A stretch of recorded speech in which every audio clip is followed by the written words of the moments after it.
Well, hello everyone. Today we are going to finish off our last topic. So your final exam will be tomorrow. That's Thursday, the 18th of August, and you have 3 hours in which to complete it.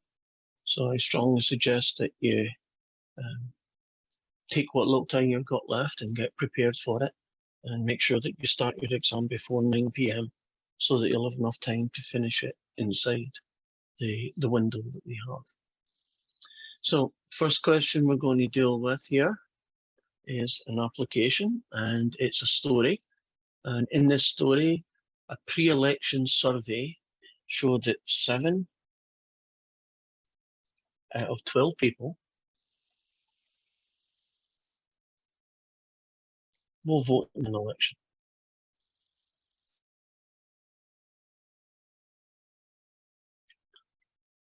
At this rate, how many people would you expect to vote in a city that had 200,000? So how many would vote?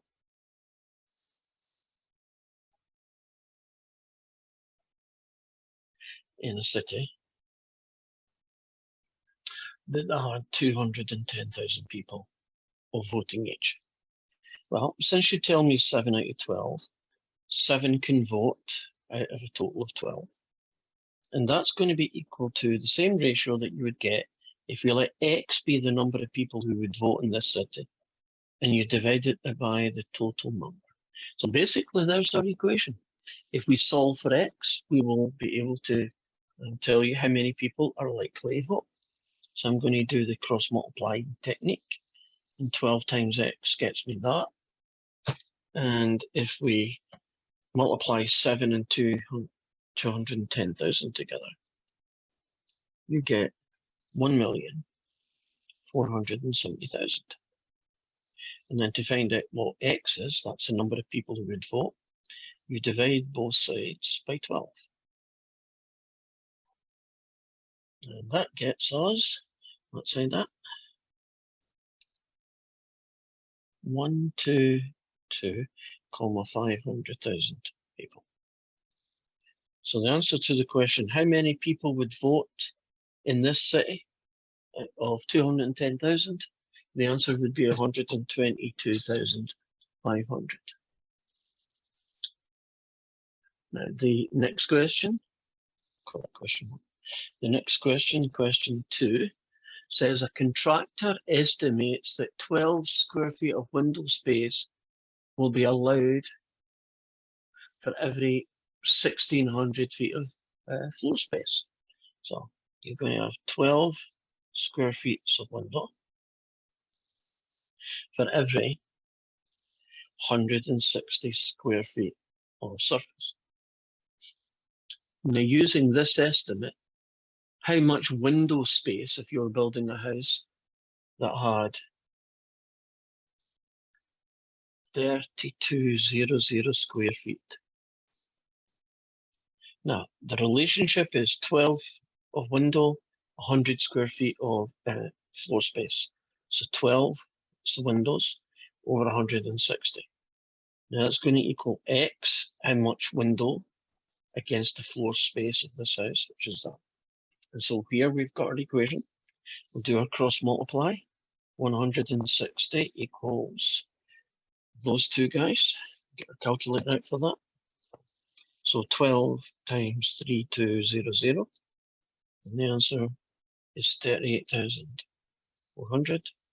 So to find out X, the square footage of window, divide both sides by 160.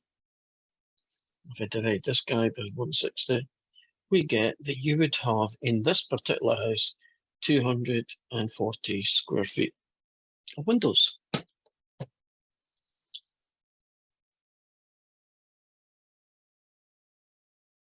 Now, in the next question, 120 tiles covers 24 square feet of floor.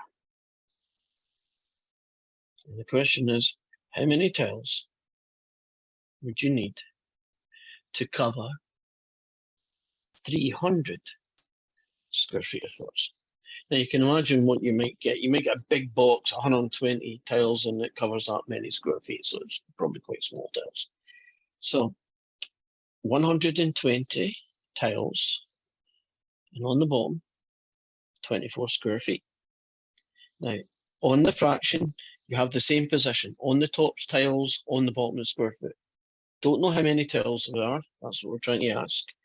Over 300. Here is our equation. It's very similar. If you do cross multiply, you will get that guy. And then if you divide that number by 24, you end up needing 1,500 tiles. That would be a lot of work.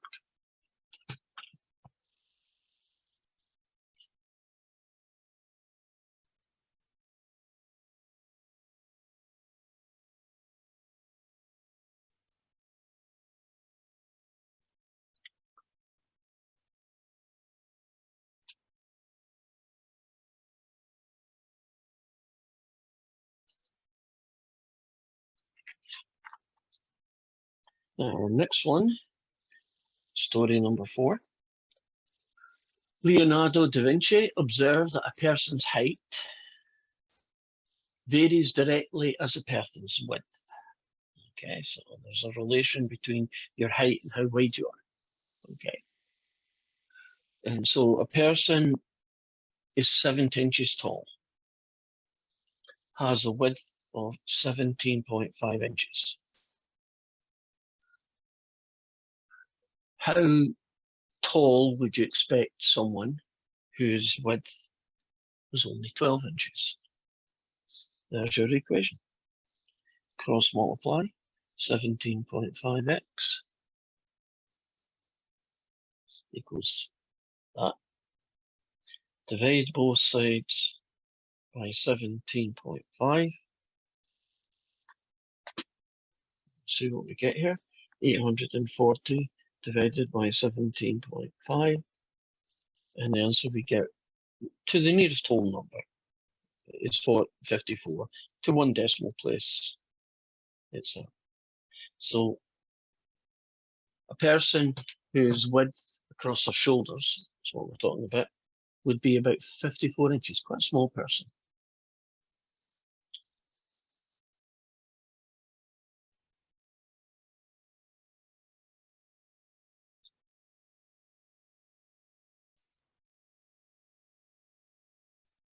And see if there's any others I need to do.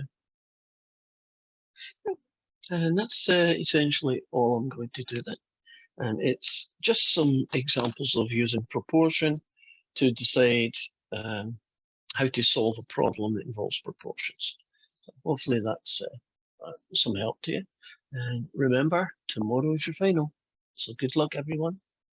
And bye-bye for now, unless I see you in another math class.